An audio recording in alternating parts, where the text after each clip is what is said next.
Hello guys, আসসালামু আলাইকুম। সবাই কেমন আছেন? আজকে দেখানোর চেষ্টা করব প্রফেশনাল নাটক বা ছবির শুটিংগুলো আসলে কিভাবে করা হয়। সো সেখানে আমি রেডি, ক্যামেরা রেডি, আমার নায়িকাও রেডি, সব কিছু রেডি।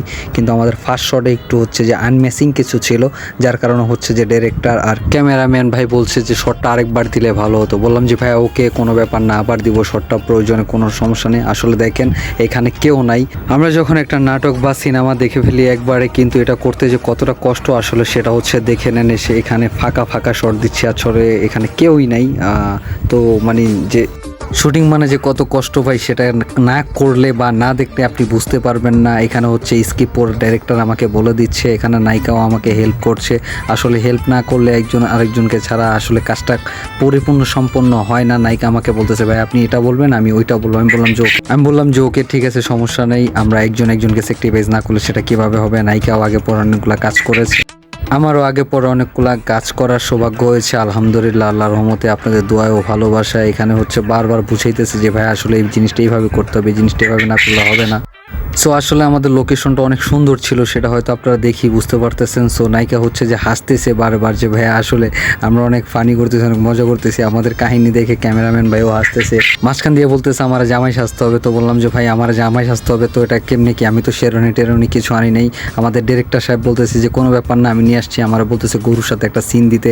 তখন হচ্ছে যে আমি ঠিক আছে আমি, কিন্তু এখানে সবচেয়ে মজার বিষয় ছিল যে আমার পার্টটা ছিল তোতলা পার্ট। ঠিক আছে, আমি ওকে ভালোবাসি, আমি ওকে তোতলায় প্রপোজ করতে চাই, তোতলা ইয়া করি, গরুর সাথেও কথা বলি তোতলা একটু, তাহলে শুনে নেই। কথা বল, তুই আমার প্রথম মেহমান, বুঝছস? কথা শুনতাছস? হ্যাঁ, ধুতি পরে নিজের কাছে মনে হইতেছে আসলে যে নিজে কি বলতেছি, মানে একা একা কি বলতেছি, নিজের খুব অসহায় মনে হইতেছে।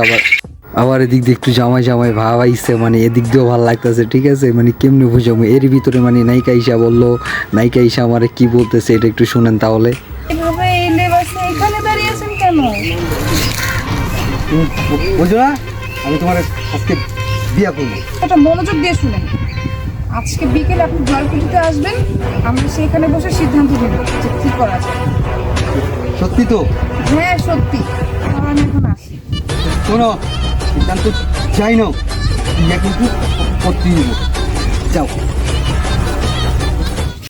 যখন শুটিং করে আসলে দুইজন একবার এক ফ্রেমে থাকে, তারপর হচ্ছে সিঙ্গেল আবার দুজনের থাকতে হয়, তারপর হচ্ছে যে আবার থাকতে হয়, মানে অনেক প্যারা নিতে হয় ভাই। শুটিং করতে হলে অনেক প্যারা নিতে হয়। এদিক দিয়ে ডিরেক্টর হচ্ছে ক্যামেরাম্যান দুজন হেল্প করতেছে।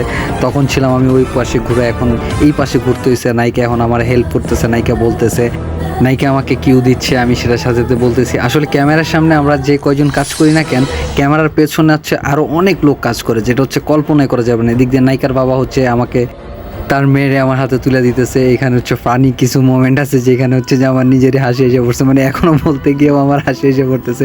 ঠিক আছে, এই কথাগুলো আমি আপনাদেরকে শোনাবো, শুনেন হ্যাঁ মনোযোগ দিয়ে কি বলছে আসলে কথাটা। হ্যাঁ, কোনোদিন তুমি কষ্ট দিও না বাবা, কোনোদিন ম্যানিকুলটা দিও না। ওর শরীর আমি একটা পর্যন্ত আব্বা টেনশন করে লাগলে আপনার মায়ের বললে আপনার আপনার মায়ের এই কথাটা শোনার পর আমিও হাসি ধরে রাখতে পারি নাই। যাই হোক, এখানে চলে আসলাম নেক্সট শটে, মানে আমাদের শেষের দিকে সিন হচ্ছে। এখানে আমরা সবাই একসাথে হচ্ছে, এখানে মানে এটা শেষ ফিনিশিং হবে। তো আমরা এখানে বৈশা মানে লাস্ট শটের জন্য অপেক্ষা করতেছিলাম, ক্যামেরা সেট আপ করতেছিল।